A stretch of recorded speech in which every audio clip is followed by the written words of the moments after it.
Welcome to Market Catalyst. I'm Ines Ferré. We're 30 minutes into the U.S. trading day. Let's get to the 3 market catalysts we're watching this hour. First up, the retail winners and losers this holiday season, how spending is shaping up, and how shopping secondhand is going mainstream. Plus, what to watch from Washington, how policies could influence markets, what investors need to know, and trading volume in the ETF market hitting a new yearly high. We'll take a look at some of the biggest ETF trends ahead for 2026. Taking a look at the major averages, little changed right now. We're looking at the Dow that's up 0.2%, the NASDAQ just below the flat line, and the S&P 500 just a couple of points above its record close from yesterday. The Russell 2000 little changed, and looking at the 10-year Treasury, that is at 4.16%, and the US dollar hanging just below 98. Looking though under the hood at the sector action, we are seeing that consumer staples, real estate, some of the healthcare stocks are in the green. And over on the NASDAQ 100, little change for some of these players on the mega caps, but also looking at Micron up more than 3% right now.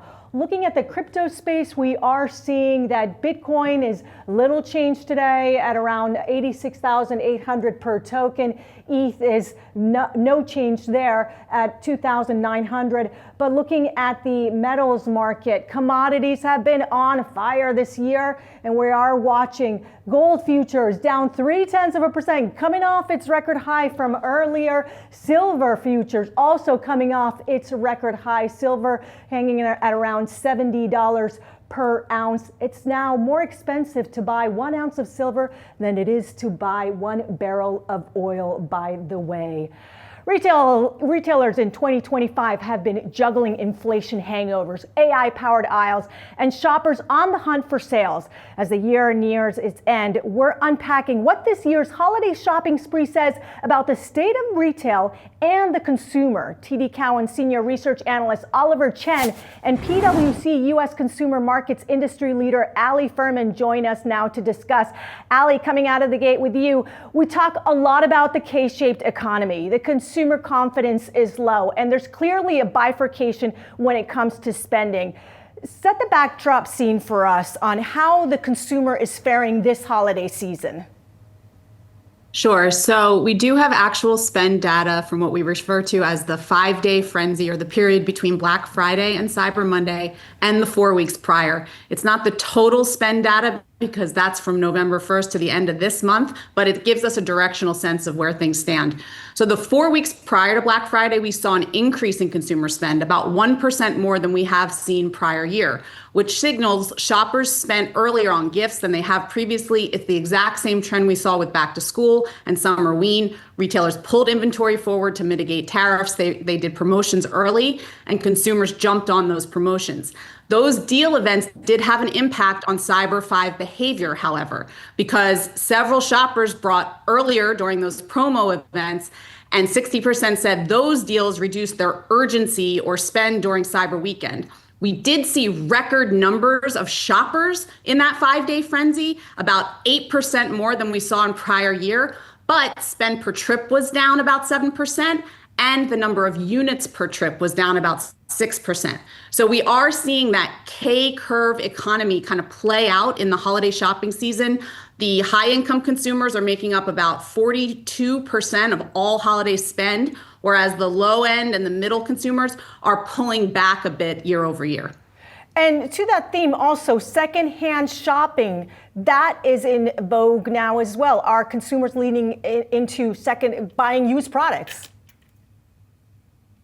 Yes, absolutely, particularly younger generations. So we're seeing Gen Z really passionate about the resale market and buying secondhand gifts. You know, they're only making up about 2.8% of all holiday spend, and they are spending about 6.2% less year over year, even though in our survey back in the summer, they said they were going to spend 23% less. So it's not quite as grave as that.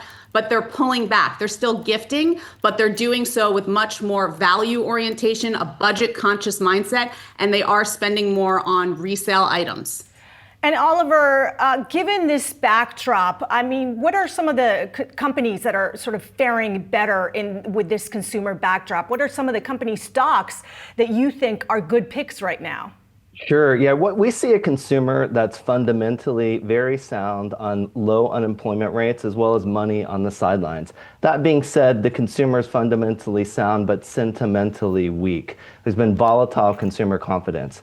Bifurcation, second point, it's certainly a theme with the K-shaped economy. And as we think ahead, Walmart's a great example. I'm wearing a blazer from Walmart, which was $50. Also, Walmart has great produce and grocery. Walmart's offering customers everyday low value, as well as offering AI and technology and lots of options. As you think about the future of retail, there are a few things that are very important. In addition to AI and having first-party data, the marketplace model and digital advertising are important. And as we zoom out to the consumer and bifurcation has been a big theme. And our data shows that higher income consumers are also shopping at the Walmart. At the same time, this is a company that has a heritage of appealing to low and middle based on outstanding value, particularly in a leading grocery business. So bifurcation matters, and Walmart's a great idea here. The other big theme is value, and all consumers are seeking value in the pre-loved secondary market as well. And as consumers think about value, we also like Costco and we like BJ's. Finally, as we think about trends more broadly, wellness, beauty, those are big trends for the future of retail and for giftability. Ulta is our top idea here. We're monitoring all of these trends. Overall, as we think about our forecast, we forecast 4 to 5% growth in terms of the holiday period, and that is upside relative to what we previously expected, in part because of what was mentioned. Consumers are definitely spending, but they're spending with lots of intention. We see what we call customized moderation, meaning consumers are trading up and they're trading down. They're trading down into private brands, and they have less loyalty than ever before, in part because of the TikTokification of retail. Oliver, and I'm glad that you mentioned Walmart because we've seen leadership change announcements with Walmart's CEO they're set to retire in 2026, but also across the retail space when we're talking about Target, Lululemon. So all of this leadership change, I'm just curious your thoughts on what these changes mean about the broader retail space and also the environment that incoming CEOs will have to navigate. Yeah, and as retail is harder than ever, it is a fiercely competitive sector. Amazon, TikTok, Shein, customers without loyalty. The way in which Generation Z is shopping is transformed, in part due to social virality, in part due to this transformation of conversational commerce and AI. So these transitions make sense to me. We also cover luxury and fashion, lots of quiet luxury, lots of Gen Z shifts. Zooming into Walmart, this company is changing leadership from a nice position of strength. Doug McMillon has been legendary in a lot of choices he made, which really set back the margin to where we are today to position the company for the future. So that's a nice change from a position of strength. That being said, categories such as apparel and athleisure, there's been a lot of disruption, a lot of new competition. So there's been varieties of changes, and changes coming out of more weaker backdrops are tougher. That's true at Target and others too. So it's something to watch. We're hopeful, but the skill set required for the future is not the same as the past. What is required for the future is magic, logic, supply chains. I teach at Columbia Business School, and it's all about speed of execution and executing in this environment where customers don't have loyalty and executing through new modalities of retail. Curbside pickup, buy online, pick up in store, delivery, it's all changing, and the partnerships that you need to make are changing, as well as how you think about speed of supply chain, as well as how you think about value and what's the future with wellness and longevity. So many topics, and leaders have a big job, and this isn't a particularly high margin business. So you're working with change, and don't forget about AI and the employee and labor changes, as well as the leadership decisions you'll have to make as you implement technology. AI is impacting every part of the value chain, and leaders need to make the right trade-offs here, as well as experiment and test, read, and react. And talking about AI, Ali, AI has been the theme of 2025, and when it comes to consumers and shopping, are we seeing AI in shopping habits? Yes, absolutely. So we're seeing a major uptick in digital spend, including spend that is driven from LLMs to e-commerce sites. So I think there was, an 800% increase year over year from traffic driven from LLMs to e-commerce, including a 4.1% increase in total e-commerce sales between that 5-day frenzy period. So, we believe agentic commerce is going to be a channel that's at parity with current e-commerce and brick and mortar. We believe it will take about 5 years for the native AI generation, Gen Alpha. Those are people aged 13 and younger. In about 5 years, they'll have their own purchasing power, and they will do for agentic commerce what millennials did for e-commerce. So it's a growing channel. There's a race to get into it with the announcements between OpenAI, Shopify, Etsy, Walmart, Target we saw in the last 90 days. It's very early. It doesn't yet let you fill a cart. It doesn't yet connect to merchant data, and the user experience is not optimal. But this space is evolving incredibly quickly, and it's important, as Oliver said, to experiment, to pilot, there will be a first mover advantage. It's a channel that's here to stay. Over 55% of people aged 30 and under are already using LLMs like ChatGPT and Perplexity, primarily to use for searching and discovering products and brands. They've shifted away from legacy search engines. So the channel's here to stay, and it's better over time. And lastly, a stocking stuffer favorite here. I just want to get your take on this, Oliver. Parents that wish to gift their toddlers any stock that they would hold long term, which would be your pick? Yeah, our top idea is Walmart, in part because of this chat is the new checkout, as well as value plus technology. A lot of exciting things on the horizon for Walmart, and it's all encompassing in terms of learning about this story. Lots of learning. We're excited about AI too. I think the future is conversational commerce, very sticky. It's small but growing. As we think more thematically, we're seeing a shift to prescriptive from predictive retail, as well as thinking about a much, much faster retail. So bottom line, thinking about a stocking stuffer, Walmart's our top idea. Okay, my daughter's expecting toys, but maybe she'll get a stock as well. Well, Ulta's a really fun one with beauty too. And 10-year-olds love Sephora. They love beauty. They love skincare. You got to be careful. You got to choose the right kind of skincare that doesn't damage your barrier. But skincare, as well as health and wellness, they're hybrids in some ways. That's another idea as well. A little more fun. And I bought tons of beauty advent calendars, and you can have fun with makeup and cosmetics and hair care as well. Makeup's always fun. Thanks so much, Oliver, Ali, and happy holidays. You too. Thank you. All your markets action ahead. Stay tuned. You're watching Market Catalysts.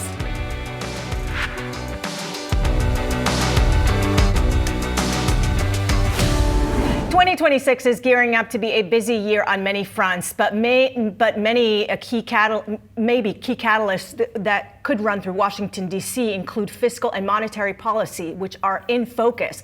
Also, regulation. Joining me now to break down some of those top trends is Terry Haines, Pangaea Policy founder.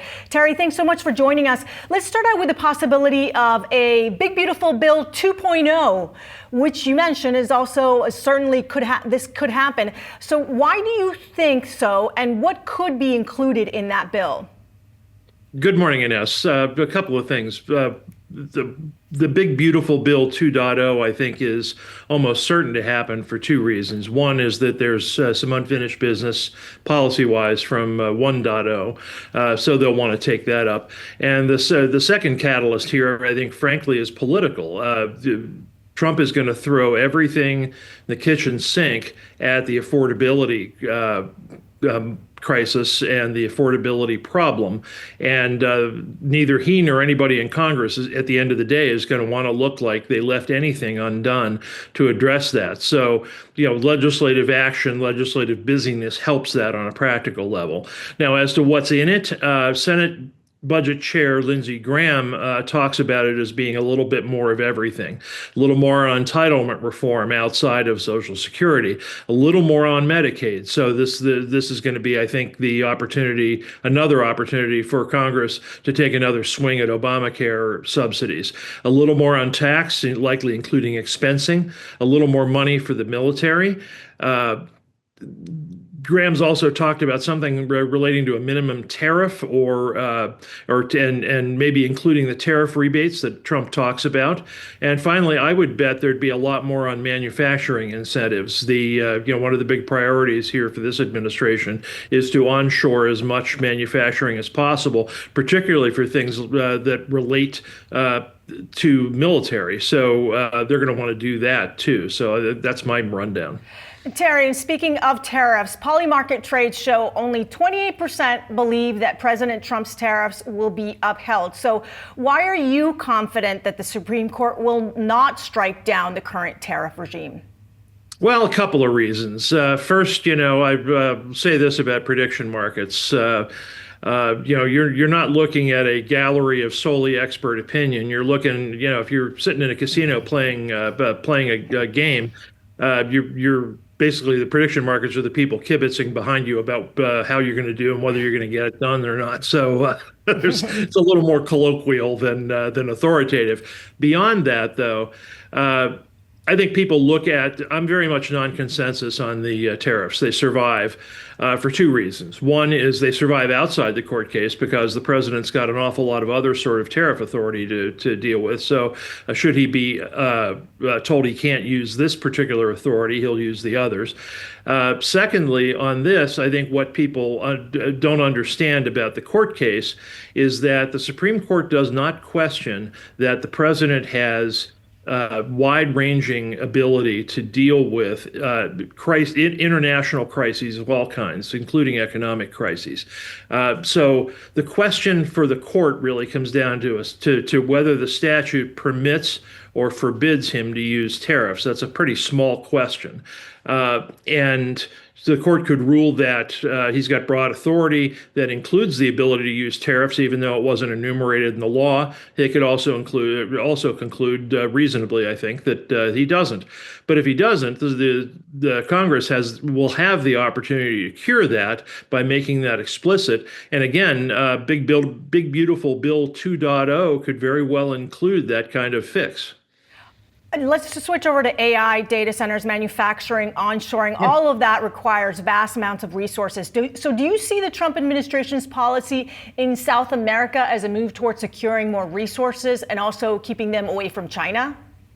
Yeah, I think that question is very well put. I think people look, a lot of people in markets look less broadly than they should about what's going on with South America, for example. You got a situation in South America where Trump has announced as of last month in the national security strategy what he calls the Trump corollary to the Monroe Doctrine, which 200 years ago President Monroe basically announced that we were going to police our own hemisphere, including South America. And China right now is the biggest trading partner and striving to be the biggest influencer in South America. And I think everything you see in South America, from propping up Argentina to dealing with Colombian drugs to the current Venezuelan situation and more, is designed to try to take back hemispheric supremacy. That includes resources. Sure, there's an awful lot of opportunity there, whether it be for oil or other sorts of minerals, and the administration wants to make deals on that front as well. But I look at it fundamentally, and suggest markets look at it fundamentally, as a geopolitical matter that has economic consequences. And switching over to regulation for crypto, because it's been such a theme this year. We had the Genius Act with stable coins. The crypto community is really looking for the Clarity Act to pass next year. What are your thoughts on the chances of that going through? I have the chances of serious crypto legislation going through as slim and none, frankly. I've been telling markets for years that The idea that the Trump administration was going to come in on the heels of the scandals of the past few years, and that slim margins in the Republican Congress were going to drive through major crypto legislation was a fantasy. And looking beyond all that, the exception of the stablecoin legislation, there is no coherence around policy at all. You need bipartisanship, but you also need policy coherence in order to figure out where things are going. There isn't any right now. There isn't likely to be.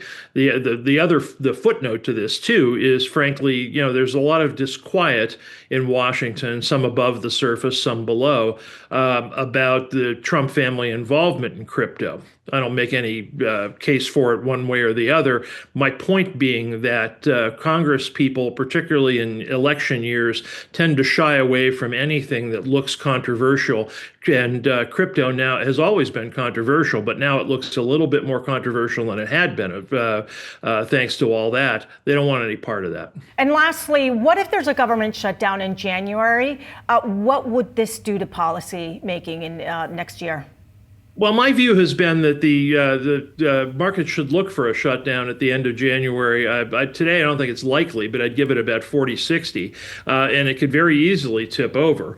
I was about the only person out here telling people in July and August that I thought a shutdown in the fall, this past fall, was likely, and the same kind of environment exists today. If you have a situation where by the end of January, which looks increasingly likely, where the Obamacare subsidy issue and Obamacare spending more broadly isn't solved, it is not a given that the 8 Democratic senators who voted to end the shutdown will do so again. And if they don't do that, then we're back in the shutdown zone, and we're back in the world where policy consequences, including year-long defense spending, that sort of thing, and data for markets, not so incidentally, are imperiled again. Could be a busy and exciting January. Thank you so much, Terry, and happy holidays. Happy holidays to you, Ines. Thank you. And coming up, the outlook for the consumer internet sector. Which stocks are best positioned heading into next year? Stay tuned. You're watching Market Catalysts.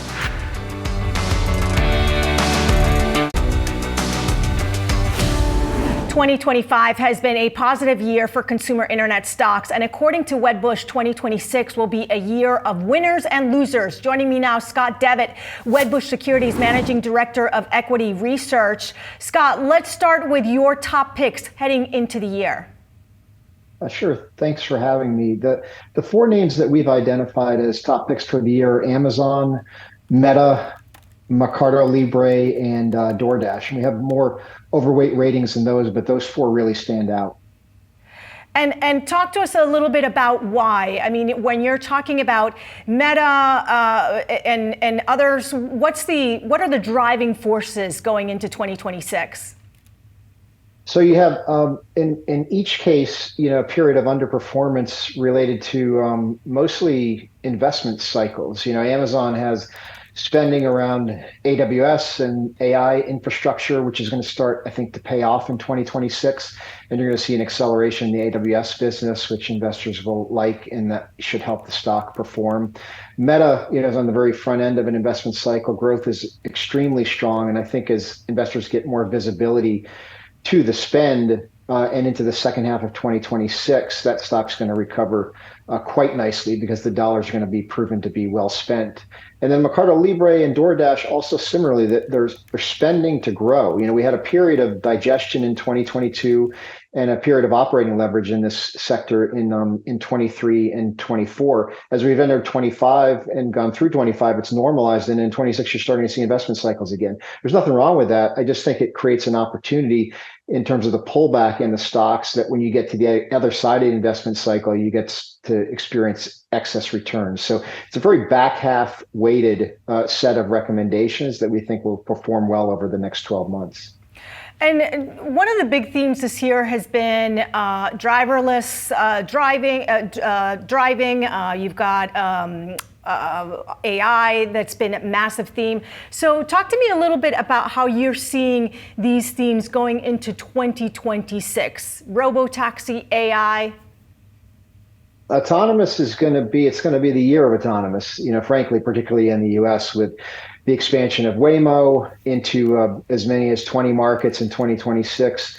Our estimate for Tesla is that it enters 30 US markets by the end of 2026. And you're beginning to really see the early stages of a transition from human-driven activity to one that's run by robots. And it's very exciting. It's good for society. It's good for the health of consumers, given that it lowers traffic deaths and incidence rates. And so I think autonomous is something that could be a headwind for companies I cover. Lyft and Uber in some ways could be beneficial in other ways, and certainly will be good for Waymo and Tesla. On the AI side, a lot of the benefits the past 2 to 3 years in terms of security prices have come with infrastructure plays. I think you're going to start to see a transition more towards use cases, enterprise and consumer use cases. And, these things kind of being found in the wild now and starting to see the ability to quantify the returns. Meta's been an early beneficiary of incorporation of AI into the business. I think you're seeing more companies as well in 26. And looking at Lyft and Uber, I mean, Uber has done well this year. And I'm curious, is that because of robotaxi and how you see the competition between some of these players shaking out? I mean, you've got Waymo that has done so well, and then you've got Tesla that is also making advancements, and Tesla, which touched all-time highs this year. So I guess I'm just curious as to how you see it all shaking out within those players. So Uber and the performance year to date, it's a little tricky because it did underperform exiting 2024 on fears of autonomous, and then recovered this year as autonomous has been held at bay and hasn't really impacted anyone's business quite yet. And so I think that performance looked at over an extended period of time, called the next 18 months. Uber's been relatively flat. I think Uber as a company is a bit more insulated than Lyft because it has a delivery business for restaurants as well, which is about half of the gross bookings, and also has a significant business outside the US. In the US, autonomous is ramping quickly, and I think it's only going to accelerate on an S-curve type pattern in 2026. And that really exposes Lyft, which has over 90% of its gross bookings in the US. And so I think that you're going to start to see the effects of that in the share price, which has also done well this year in 25, could come to an end in 26. And I've got to get over to Carvana because this company is now in the S&P 500. This company was left for dead back in 2022. I mean, I remember when the stock price was around $4 a share. If you were investing at that time, at the end of December of that year, you would have made 10,000% your investment over the last couple of years. I'm just curious as to what did they do right? And do you see other companies or players that can make that massive run over the next couple of years? It's almost 100 bagger from the end of 2022. It's amazing. Now, it took quite a lot to get there because the stock declined, quite a bit in 22. But that being said, Carvana has similar characteristics, I think, to something like Amazon, where there was a capital build and fears earlier in Amazon's life around, and Netflix, frankly, too, building its content portfolio, where investors thought there was bankruptcy risk in all three of those companies, and each has come out the other side over time. And I think Carvana, this is the moment this past 2 years when it's really proven its mettle and its competitive position. Used autos it's an industry that consumers. Anyone that's purchased a used car over their lifetime, grows to hate. And so the opportunity to kind of improve the industry was there. They enhanced the business model going direct to consumer, and they turned their inventory better than their competitors, including CarMax. It beat CarMax by about 35% in inventory turns.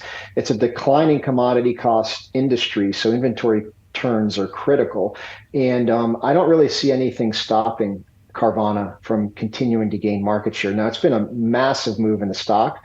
So, we have an overweight rating on it. I don't know that I think it's one of our better ideas in that category right now because of the move.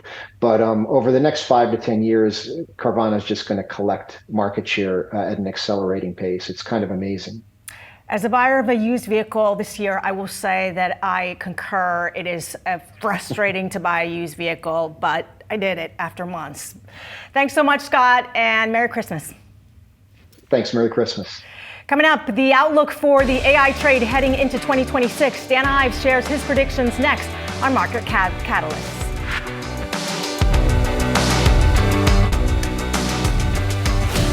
Investing in AI has been a moneymaker in 2025, with big tech stocks like Nvidia and Alphabet helping to drive the Nasdaq up more than 20% this year. But there are growing concerns that AI stocks could be overvalued heading into 2026. Yahoo Finance executive editor Brian Sazi spoke to Dan Ives, Wedbush Securities managing director and global head of technology research, about the tech sector. Take a look.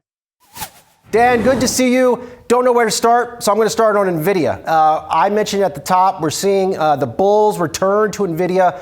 Not in a big way, but I would say in a nice way. What's the play there? Look, I think the reality is China's going to reopen, for NVIDIA. And I think that's something that wasn't necessarily factored in fully. I think investors are realizing it's a big change in the beltway. And look, Saz, the reality is there's one chip in the world fueling the AI revolution. And that's NVIDIA. And I think as it plays out, numbers are significantly underestimated. I think 15 to 20% at a minimum going in 2026. You put that together, I think we're looking at a $250 stock in a base case to end 2026. Another case for NVIDIA, Dan, is it this? And you can tell me if I'm wrong. You and I have known each other for many, many years. It's okay. We have a debate here. That NVIDIA has less exposure to OpenAI than its rival AMD, because AMD might be partially owned by OpenAI in 10 years.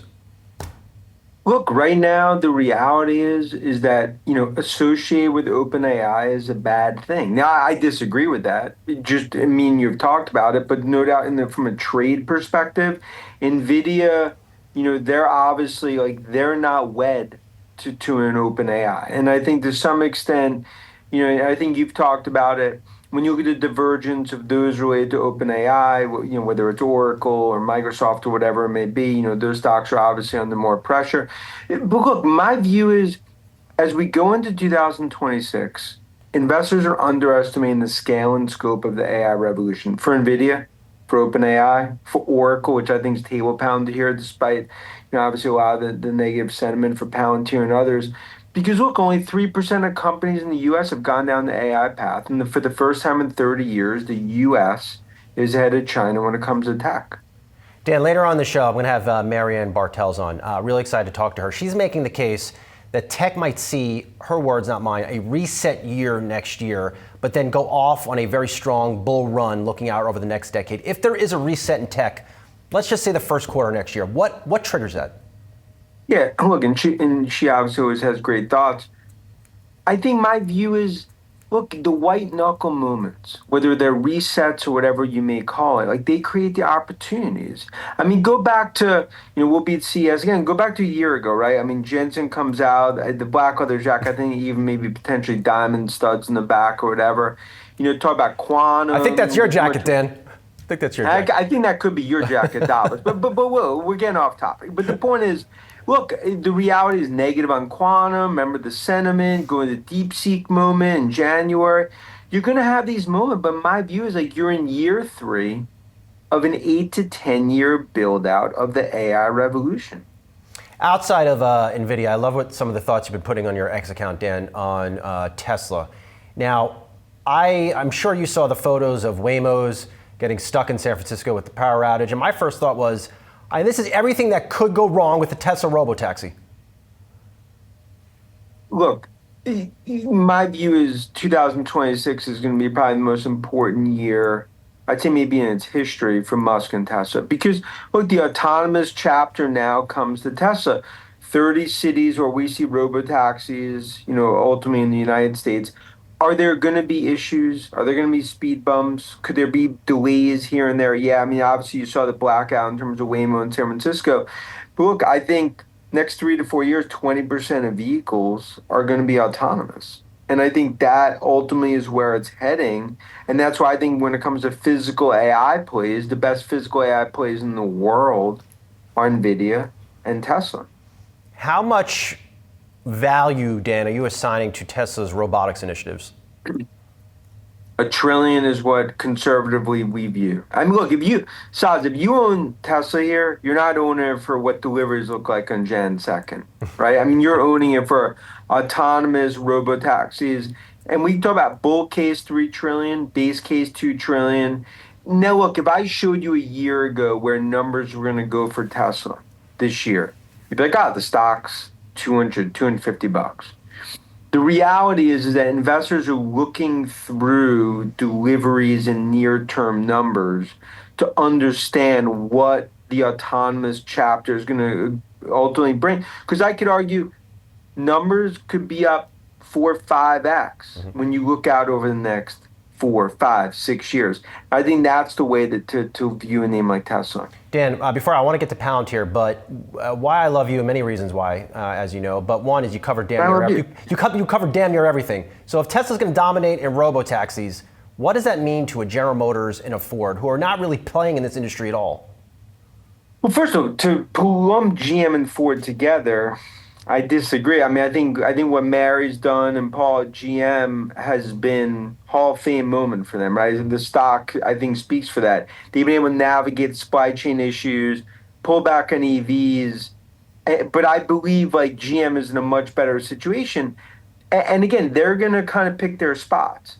Ford obviously much more back against the wall, and we see that in terms of what Farley's trying to navigate. Look, I think what it means for the GM and Fords, they got to pick their spots. They got to figure out how they're going to go down the autonomous chapter. Do they eventually partner at one point with Tesla? I don't think that that's out of the realm, given where we see the autonomous world heading. And Dan making some good points here. General Motors shares up about 56% year to date. Ford about 35% year to date. They're just coming off a big, almost $20 billion charge to their EV business. Dan, so on Palantir, I know you're watching this name. Is Palantir double next year? And if so, why? I think it's $1 trillion market cap next 2 to 3 years. I think investors are underestimating how disruptive Palantir is on the enterprise. They've just started to tap into that market on the commercial business. So now look, is it super expensive? Of course. But if you look at the next 3, 4, 5 years, like I view it as like it's going to be the next Salesforce, the next Oracle, however you want to think about it in terms of on the software side. And I think Karp's playing a different game. He's playing chess as a mastered wizard. And I think a lot of others are playing, checkers at the kids' table. I'm loving this comparison, or this duel that erupted in the fall, Dan, between Mark Benioff and Alex Karp, kind of taking shots at the other out there in media and X, I believe. If Palantir is a winner, then is Salesforce a loser? Look, I don't think Salesforce is a loser because I believe Benioff's going to be able to turn this around. Agentforce needs to be successful. They're probably going to have to do more acquisitions. But no doubt, look, Benioff, top of the mountain, the Hall of Fame, Mount Rushmore CEO. But for the first time in many, many years, there's, I won't call it a code red, but there's a threat to the business model. And I think they have to adjust. And that's why when you look at Palantir with no direct salespeople doing what they're doing, I think that it's a shot across the bow, not just at Salesforce, at ServiceNow, Workday, traditional software. Dan, hit me with a tech stock you hate. Look, Adobe's the one, I wouldn't say hate, but Adobe's the one that's probably under the most pressure, given you think about AI, what it's doing to their business model, what they need to prove. Massive success story, obviously, over the decades. But I think when you think about AI as a threat to a business model, I think Adobe, look, they're going through a turbulent little white knuckle period here. Yeah, why do we're not going to be printing out PDFs anymore, right, Dan? Look, they got to change. They're going to have to adjust and change part of their business model. But I mean, look, it's no different than Salesforce, no different than Workday. I mean, these are companies you either pivot or stay on the treadmill at 2.0 speed. Lastly, right? Dan, this may be the last time I see you this year. And if it is, you've been traveling around the world all year, meeting with investors, covering this tech AI revolution. What has surprised you? Is there one thing that has absolutely blown you away this year? Look, I think the thing that's maybe surprised me is just what I ultimately view as the enterprise adoption and how accelerated it's been. Go back to CapEx a year ago, right? Concerns about AI, big tech CapEx, and it's ultimately 50% higher than ultimately it was at the beginning of the year. I think that's ultimately the thing that it's that acceleration that surprised me the most. And maybe the other surprise, obviously is, I was hoping for more from the Giants and Penn State, but what are you going to do? I mean, we got another year next year. There's not much you can do, Dan. Sometimes we're just at the whims of bad decisions by our sports teams. Dan Ives, happy holidays to you, my friend. You too, Thanks man. for making time, man. Appreciate you. Coming up, the biggest trends in ETFs to watch in 2026.